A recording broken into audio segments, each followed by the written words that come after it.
मेरे सामाजिक परिवार के सभी सदस्यों को नमस्कार। रात के 9:30 बज चुके हैं और मैं हर्षवर्धन त्रिपाठी हाजिर हूं आज का दृष्टिकोण लेकर। आज के दृष्टिकोण में बहुत खबरें हैं, लेकिन ज्यादातर खबरें वो किसानों से संबंधित जो मुश्किलें हैं, जो स्पष्टता नहीं है, उसके बारे में बताने वाली होंगी। खबरें होंगी जो देश में क्या इस वक्त विकास की गतिविधियां, आर्थिक गतिविधियां चल रही हैं, उसके बारे में बताने वाली होंगी। जो राजनीति चल रही है, जो राज्यसभा में कल जो कुछ हुआ, उसके बाद आज जो हुआ, और क्या स्पष्टता है, क्या मत विभाजन होता तो सरकार हार जाती, इसके बारे में बताएंगे। और इसके अलावा भारत क्या कुछ कर रहा है, भारत किस तरह की तैयारियां कर रहा है, जो अलग अलग मोर्चे पर कहें तो उसकी क्या तैयारियां हैं, उन सब के बारे में मैं आपको बताऊंगा। और उसमें सबसे बड़ी तैयारी है कि विदेशी चंदे से देश में तांडव कैसे रुकेगा, और उसको लेकर महत्वपूर्ण बिल लोकसभा में आज मंजूर हो गया है, स्वीकृत हो गया। तो ये सारी बातचीत होगी आज के दृष्टिकोण में। लेकिन शुरुआत जो सबसे कहें कि 2 दिनों से, रविवार की छुट्टी के दिन भी जो राज्यसभा सांसदों ने जो किया, उसके बाद देश शर्मसार हुआ। और आज 8 राज्यसभा सांसदों को एम वेंकैया नायडू, जो उपराष्ट्रपति महोदय हैं और राज्यसभा के सभापति हैं, उन्होंने निलंबित कर दिया। इसके विरोध में वो 8 के 8 सांसद, टीएमसी के डेरेक ओब्रायन और डोला सेन, आम आदमी पार्टी के संजय सिंह, जो मार्शल की गर्दन पकड़ते हुए दिखे, जो सड़क की राजनीति की तरह संसद में मेज के ऊपर चढ़कर ताली बजा बजा के नारे लगवाते दिखे, कांग्रेस के राजीव साटो, रिपुन बोरा और सैयद नासिर हुसैन, और सीपीएम के राडगेश और एलामारम करीम, जो निलंबित हुए सांसद हैं, ये गांधी की प्रतिमा के सामने बैठे, इन्होंने विरोध प्रदर्शन किया, धरना दिया।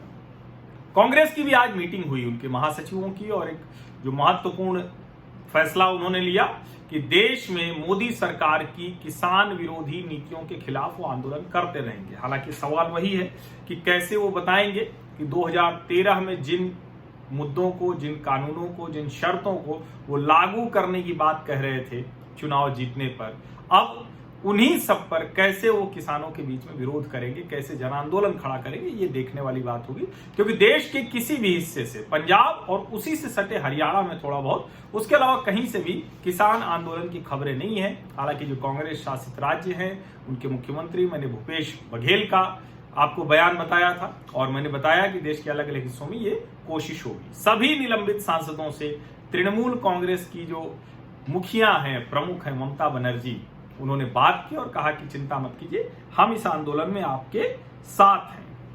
जो एक नो कॉन्फिडेंस मोशन, अविश्वास प्रस्ताव राज्यसभा के उपसभापति हरिवंश नारायण सिंह जी के खिलाफ विपक्ष लेकर आया था, एम वेंकैया नायडू जो सभापति हैं राज्यसभा के, उन्होंने कहा कि राज्यसभा के नियमों के तहत ये नो कॉन्फिडेंस मोशन नहीं, एडमिसिबल ही नहीं है, यानी इसको स्वीकार ही नहीं किया जा सकता। एक और जो भ्रम कि क्या उस वक्त राज्यसभा में बहुमत में सरकार नहीं थी, विपक्ष बहुमत में था, तो रविशंकर प्रसाद जो कानून मंत्री हैं, और ये बात आप ध्यान से सुनिए, अभी मैं एमएसपी पर भी आऊंगा, अभी मैं खरीद पर भी आऊंगा, और अभी क्या होता रहा 2014 तक वो भी आंकड़ा बताऊंगा, और 14 के बाद क्या हुआ वो भी आंकड़ा बताऊंगा। लेकिन जो राज्यसभा में जब ये विधेयक दोनों पारित हुए ध्वनिमत से, उस समय जो विपक्ष में जो इसका विरोध करने वाले लोग थे, उनकी संख्या 72 थी, और जो इसके समर्थन में सदस्य उपस्थित थे, उनकी संख्या 110 थी।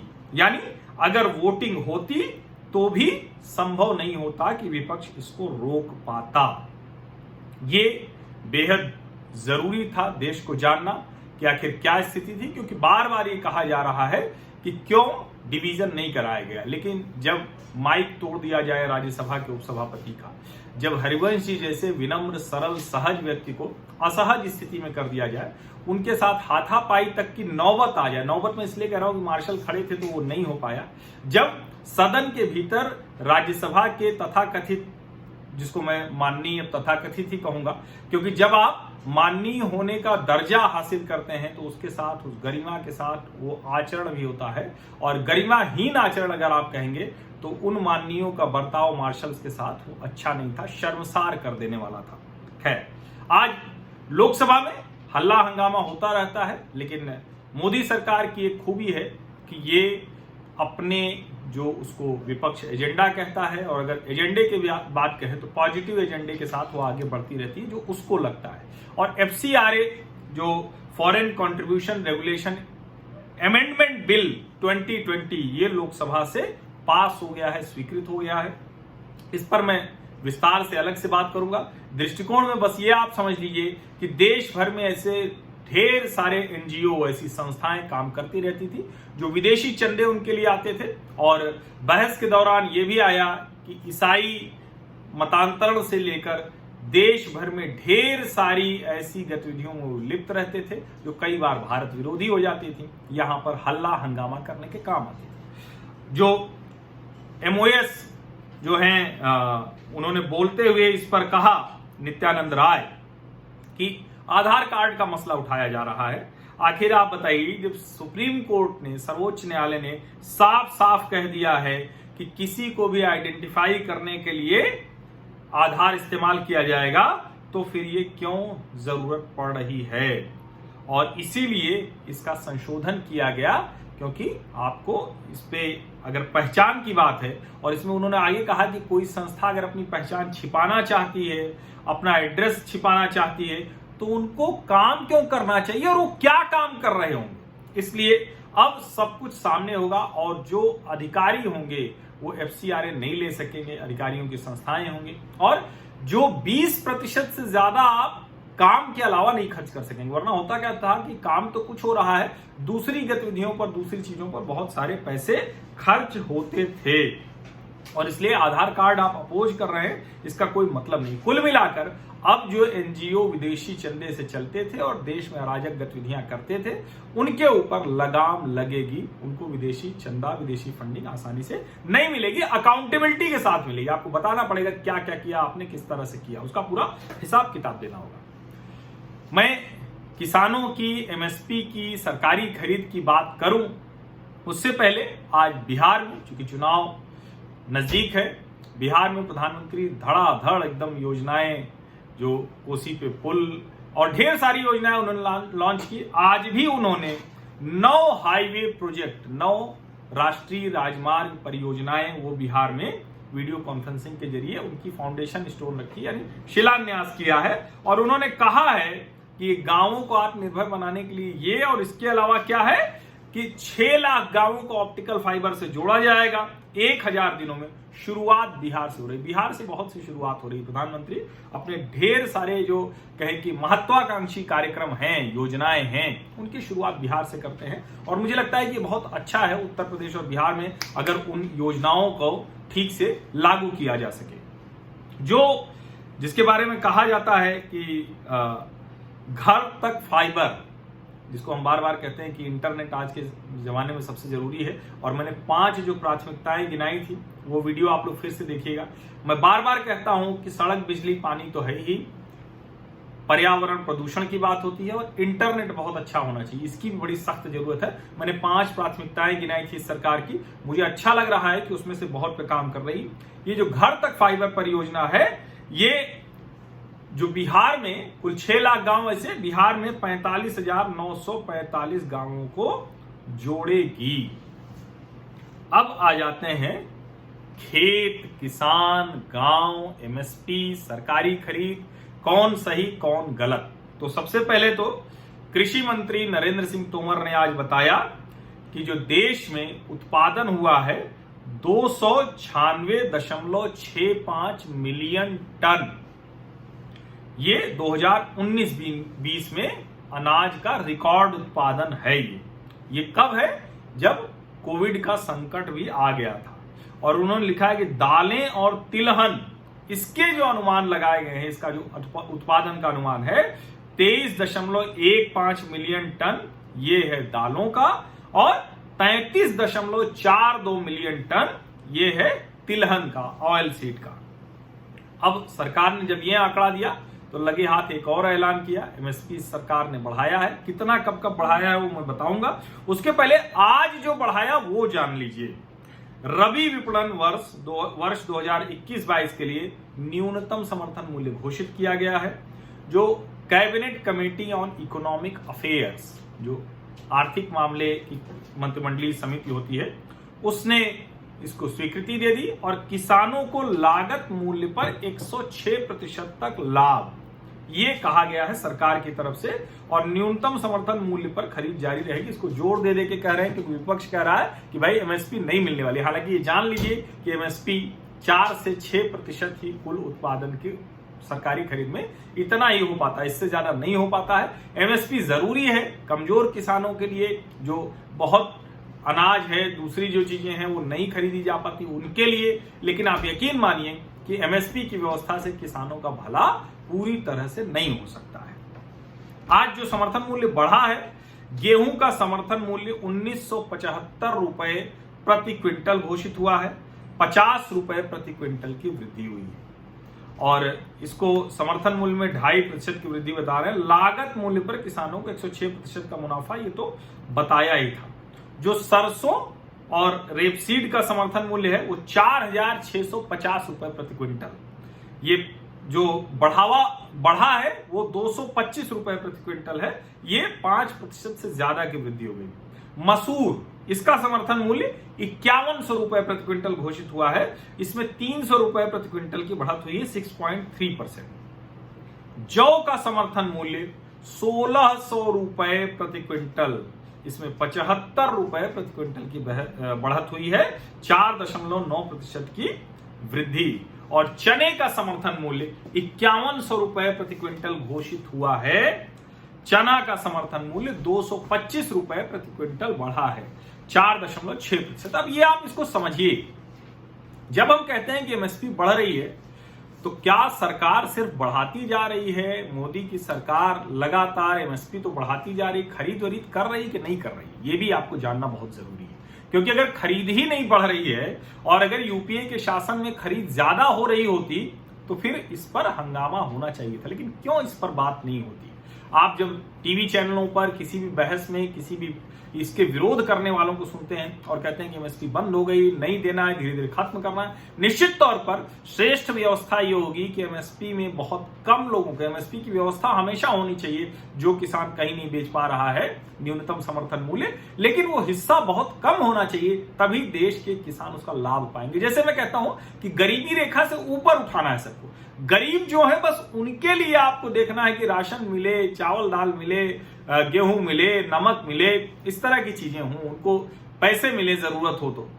लेकिन सबको हम गरीबी रेखा वाली तरह से राशन बांटने लगे तो ये यही व्यवस्था है जो सबको एमएसपी की बात करते हैं, जो कह रहे हैं कि कानून में लिख दो एमएसपी, ये वही व्यवस्था है। इसको आप ठीक से समझिए। अब मैं आपको बताता हूं, देखिए ये कहा जा रहा है ना, आज जो घोषित हुआ गेहूं का समर्थन मूल्य वो 1975 रुपए प्रति क्विंटल घोषित हुआ है आज। अब आप समझिए गेहूं का समर्थन मूल्य 2013-14 यानी मई 2014 में ये सरकार आई तो उस वक्त क्या था? 1400 रुपए प्रति क्विंटल, आज 1975 रुपए प्रति क्विंटल है। 575 रुपए प्रति क्विंटल बढ़ गया है। धान की बात करें तो 1310 से 1868 यानी 13,518 558 रुपए प्रति क्विंटल बढ़ गया है। सरसों 3050 से 4650 यानी 1600 रुपए प्रति क्विंटल कीमत बढ़ गई, सरकारी खरीद जिस मूल्य पर होती है। मूंगफली 4000 रुपए प्रति क्विंटल 2013-14 में यूपीए के शासन में खरीदी जाती थी, अभी 2020 में 5275 रुपए प्रति क्विंटल है, यानी 1275 रुपए प्रति क्विंटल कीमत बढ़ गई है, यानी ज्यादा कीमत किसानों को मिल गई। अब सवाल यह है कि कीमत तो भाई मोदी सरकार ने बढ़ाई, खरीद भी किया क्या या नहीं किया, या सिर्फ आंकड़े देते रहे? अब जो आंकड़ा है वो जरा आप ध्यान से सुनिए और आज का दृष्टिकोण इसलिए भी ध्यान से देखिए कि ये किसानों के साथ हो रही धोखाधड़ी, उनको भावुक करके भड़काने की सारी योजना को ध्वस्त कर देगा अगर आज का दृष्टिकोण आप ध्यान से देखेंगे। और इसको निश्चित तौर पर मैं निवेदन करूंगा कि आप इसको ज्यादा से ज्यादा लोगों को बढ़ाएं। इसमें तथ्य हैं, आंकड़े हैं जो हर कोई जानना चाहता है। 2013-14 में गेहूं खरीदा गया 250.92 लाख टन, 250.92 लाख टन सरकारी खरीद गेहूं की हुई। कब? 2013-14 में। 19-20 में कितनी गेहूं की खरीद हुई? 341.32 लाख टन, यानी करीब 91 लाख टन, या मान लें कि 100 लाख से थोड़ा कम, क्योंकि 250 है, ये 350 लाख नहीं हो पाया, 341 लाख है, यानी करीब 90 लाख टन से ज्यादा सरकारी खरीद बढ़ गई 2019-20 में गेहूं की। धान खरीदा गया 355.78 लाख टन। कब? 2013-14 में। 2019-20 में 762.08 लाख टन। अब यानी लगभग दोगुना से ज्यादा हो गया।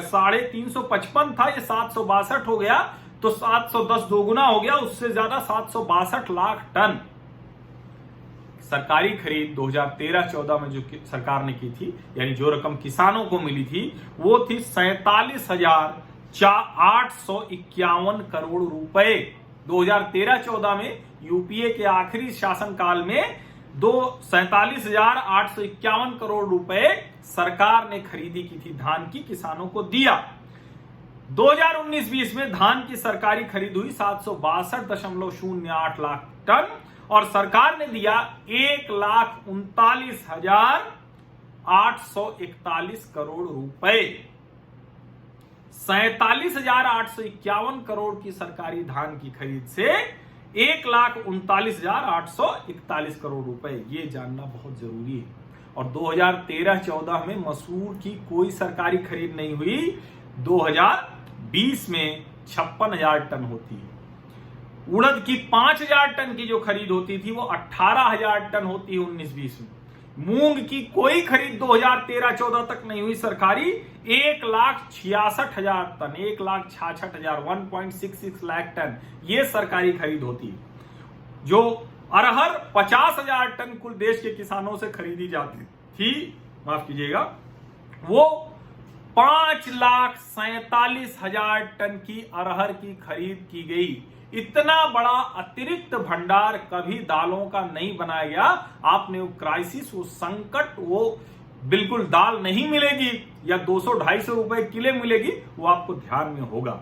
चने की कोई खरीद 2013-14 में नहीं हुई, 7,76,000 टन की खरीद हुई एनडीए के समय में भी। मूंगफली 3.56 लाख टन खरीदी गई थी 2013-14 में। 19-20 में ये 7,21,000 टन हुई।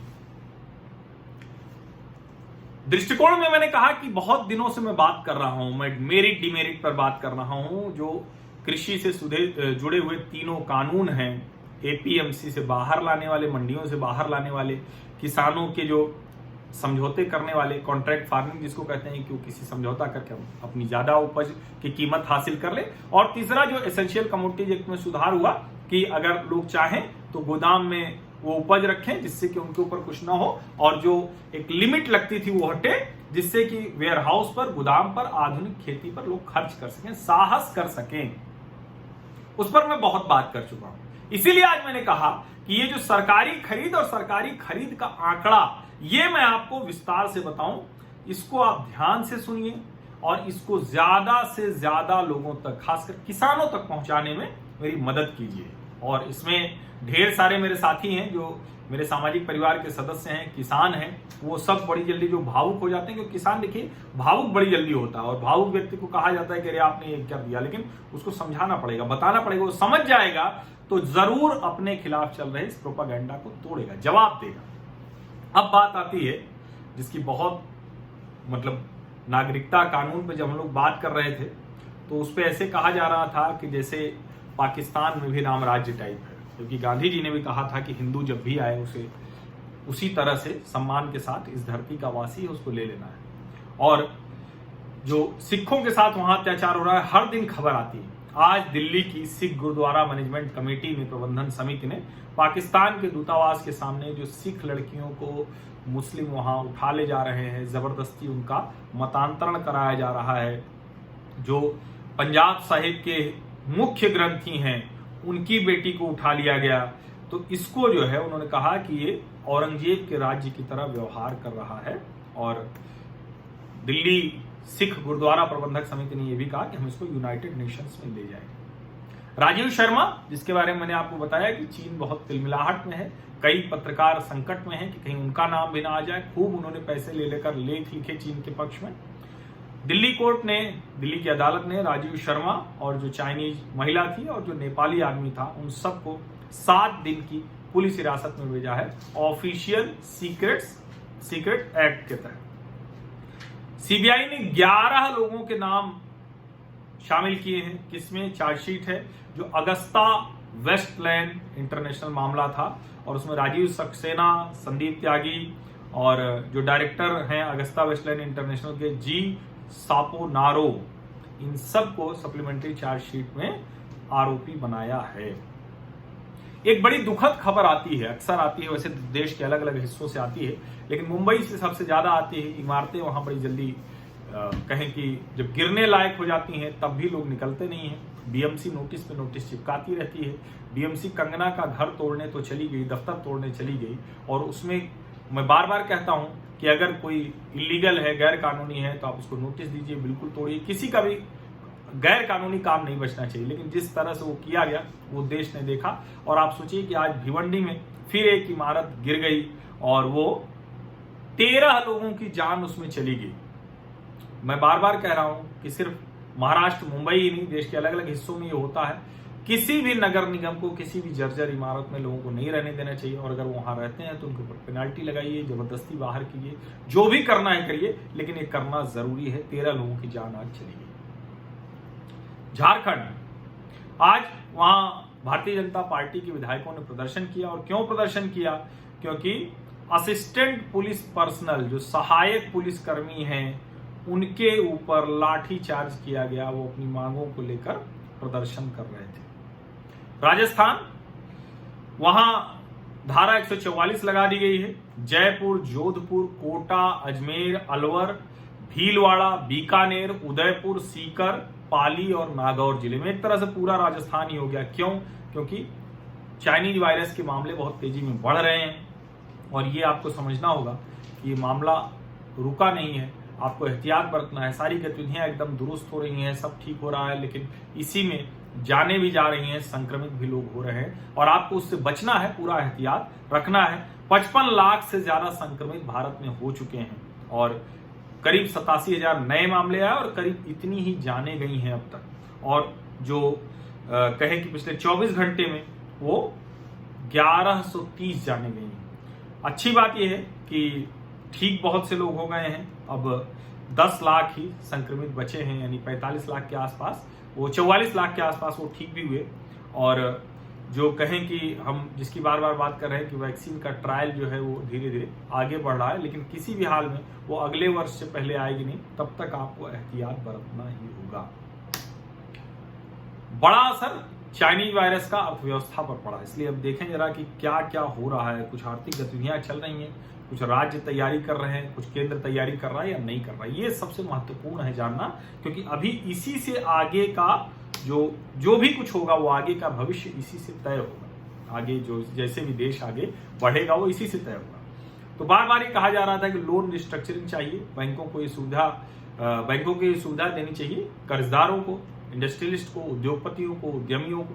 सरकार ने जो 21 लाख करोड़ का आत्मनिर्भर भारत पैकेज दिया है, तो उसमें कई चीजें कही गई थी। अब स्टेट बैंक ऑफ इंडिया ने आज बाकायदा बैंक लोन जो रीस्ट्रक्चरिंग है उसके लिए एक पोर्टल लॉन्च किया है। वहीं जानकारी मिलेगी, वहीं जाके आप आवेदन कीजिए, वहीं सब कुछ करिए, और 1 महीने के भीतर जाकर आपको कागजी कार्रवाई पूरी करनी है। तो जो आपने अगर स्टेट बैंक से लोन लिया है, उद्योगपति है आप, स्टेट बैंक से आपका कर्ज है, तो 1 महीने के भीतर पूरा आपको जो भी कागज वागज है, जो प्रोसेस है, वो सब पूरा करना होगा। रिस्ट्रक्चरिंग आपको अगर अपने कर्ज की करानी है तो। अब एक बहुत दिनों से जो खबर चल रही थी, बहुत लंबे समय से हम लोग इंतजार कर रहे थे कब अटल टनल शुरू हो। बड़ी शानदार टनल, उसके बारे में मैंने बताया, वो बनकर तैयार हो चुकी है। और जो हिमाचल प्रदेश के मुख्यमंत्री हैं जयराम ठाकुर, उन्होंने बताया कि 3 अक्टूबर को प्रधानमंत्री नरेंद्र मोदी वहां जा सकते हैं। यानी अभी तक ज्यादातर योजनाएं वो वीडियो कॉन्फ्रेंसिंग से कर रहे थे, वो हो सकता है कि वहां तक जाएं और उसके बाद वो लाहौल स्पीति भी जाएंगे।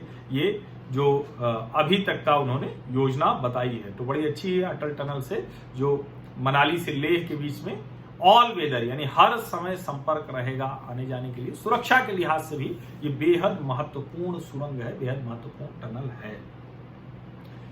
योगी आदित्यनाथ ने एक ऐलान किया, तो फॉलोअप तो जरूरी है। उन्होंने कहा कि देश की सबसे बड़ी फिल्म सिटी बनाएंगे। तो देश की सबसे बड़ी भले न बने, लेकिन फिर भी देश की सबसे बड़ी फिल्म सिटी में से एक 1666 एकड़ की है रामोजी राव की, जो हैदराबाद वाली फिल्म सिटी है, रामोजी फिल्म सिटी। बड़ी शानदार है वो, दुनिया भर की शूटिंग वहां होती रहती है। उसी में ईटीवी के सारे क्षेत्रीय चैनल भी थे, तो जो वहां काम करते हैं वो फ्री में जाते हैं। वैसे आप जाएंगे तो आपका कुछ टिकट भी लगेगा। इस फिल्म सिटी के लिए कल कोई बड़ा ऐलान हो सकता है। कल जमीन चिन्हित की जा सकती है। 1000 एकड़ की बात की जा रही है जो चिन्हित जमीन की। नोएडा, ग्रेटर नोएडा और यमुना एक्सप्रेसवे जो अथॉरिटीज हैं, जो ये प्राधिकरण हैं, उनके सीईओज के साथ कल योगी जी बैठक करेंगे और उम्मीद की जा रही है कि उसमें कुछ कॉन्क्रीट निकल कर आएगा और उसी वक्त तो ऐलान करेंगे। गतिविधियां कितनी ठीक हो रही हैं, आर्थिक गतिविधियां कुछ दुरुस्त हो रही हैं या नहीं हो रही हैं। रेलवे का जो फ्रेट लोडिंग है वो 13% बढ़ गया है। ये 20 सितंबर तक का आंकड़ा है, ये रेल मंत्री पीयूष गोयल ने बताया है। जो ट्रेनें चल रही हैं उसमें 106% अब ऑक्यूपेंसी हो गई है। तो अभी हालांकि ट्रेनें बहुत कम चल रही हैं, पहले जो चलती थी वो बहुत ज्यादा चलती थी और उसमें 138% ऑक्यूपेंसी रहती थी। अब 106% जो चल रही है उसमें कम से कम आ गई है, मतलब लोग आ जा रहे हैं। हवाई यात्री 1,49,371 पैसेंजर ये कल हवाई सेवा का इस्तेमाल इन्होंने किया। अब तक कुल 95 लाख घरेलू यात्री एक जगह से दूसरी जगह गए हैं 25 मई से अब तक। ये हरदीप सिंह पुरी साहब ने बताया, जो नागरिक उड्डयन मंत्री हैं। जम्मू कश्मीर, तो वहां श्रीनगर है, लेह का हवाई अड्डा शानदार बन रहा है। किश्तवाड़ में भी हवाई पट्टी बनेगी। जम्मू कश्मीर प्रशासन और सेना के बीच आज एक MOU साइन हुआ है, समझौता हुआ है, हवाई पट्टी बन जाएगी, तो ये अच्छा होगा। लेकिन जम्मू कश्मीर की हवाई पट्टी के लिए अभी सेना और प्रशासन को समझौता करना पड़ रहा है। धीरे धीरे जब स्थितियां और बेहतर होंगी तो वहां भी उसी तरह से लोग जाएंगे जैसे श्रीनगर जाते हैं, लेह जाते हैं। उड़ान योजना आपको ध्यान में होगी, ये बड़ी महत्वपूर्ण योजना थी। उससे मैं लखनऊ से प्रयागराज वो मैं गया था उड़ के, कुल 1600 रुपए। अब वैसे तो ठीक है, दूरी 200 किलोमीटर ही है, लेकिन बड़ी शानदार था, 45 मिनट में पहुंच जाते हैं। और ये योजना शुरू हुई थी तब तो खैर जो बमरौली हवाई अड्डा था वो वायुसेना के पास था। अब बड़ा बढ़िया एयरपोर्ट अथॉरिटी ने बना दिया है। कुंभ के समय वो बड़ा शानदार हवाई अड्डा बना था। उसी उड़ान के तहत छत्तीसगढ़ के 3 हवाई अड्डों के लिए, छत्तीसगढ़ के 3 हवाई अड्डों के लिए नागरिक विमानन मंत्रालय ने उनके विकास के लिए, अपग्रेडेशन के लिए रकम दी है। जगदलपुर हवाई अड्डे के लिए 48 करोड़, अंबिकापुर के लिए 27 करोड़ और बिलासपुर के लिए 33 करोड़। यानी देश के हर हिस्से में हवाई उड़ान से आप पहुंचेंगे। छोटी छोटी हवाई सेवाएं शुरू हो रही हैं, हवाई पट्टियां बेहतर हो रही हैं, हवाई अड्डों में बदल रही हैं। उड़ान के तहत 78 नए रूट चिन्हित किए गए हैं। एयरपोर्ट अथॉरिटी ऑफ इंडिया, भारतीय विमानपत्तन प्राधिकरण, वो इस काम को आगे कर रहा है। आज बेंगलुरु मेट्रो ने एक बड़ा अच्छा काम किया। उनका स्मार्ट कार्ड जिसकी वैधता 1 वर्ष की होती थी उसको 10 वर्ष कर दिया है। ये बड़ा जरूरी था। और कुछ खबरें ऐसी भी जिसको हमें जानना चाहिए कि लोग भ्रष्टाचार के मामले छोड़ते नहीं हैं, लोग गड़बड़ियां करने से मानते नहीं है। ऐसा ही एक मामला आया है, बैंक ऑफ इंडिया ने दिल्ली के कारोबारी के खिलाफ दर्ज कराया है। 1400 करोड़ रुपए की हेराफेरी का आरोप है उसके डायरेक्टर और उन लोगों पर। और अब जो नुकसान है 1400 करोड़ का, उसके लिए जो CBI है उसने केस दर्ज कर लिया है। 8 जगहों पर छापे मारे गए, जिसमें दिल्ली है, सहारनपुर है, बुलंदशहर है, अजमेर है, पलवल है। तो इस तरह से कई जगहों पर वो छापे मारे गए हैं और उस कंपनी के डायरेक्टर से वो खोज की जा रही, पूछताछ की जा रही है। जो लोग नहीं पकड़े गए हैं उनको आगे पकड़ा जाएगा। और एक और जरूरी बात, कि दुनिया के साथ, अपने पड़ोसी देशों के साथ भारत कारोबारी और निजी हर तरह के रिश्ते दुरुस्त रख रहा है। उसी का परिणाम कि आज भारत और मालदीव के बीच सीधी कार्गो सेवा शुरू हो गई है। आज का दृष्टिकोण मैं यही खत्म करता हूं। आप लोग इस कार्यक्रम में जुड़े हुए हैं, इस कार्यक्रम को पसंद कर रहे हैं, बहुत बहुत उसके लिए धन्यवाद। सोमवार से शुक्रवार रात 9:30 बजे आपको हर खबर और उनका एक विश्लेषण जो मेरे नजरिए से होगा, मेरे दृष्टिकोण से होगा।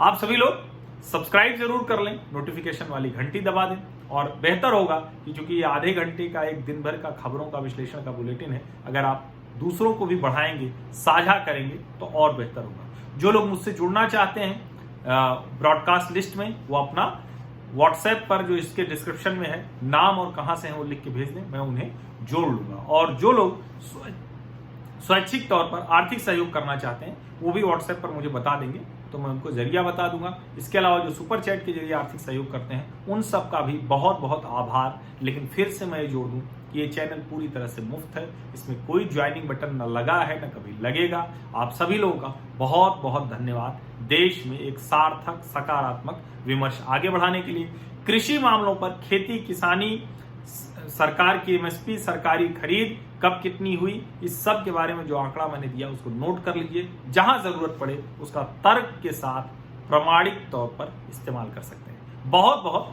धन्यवाद।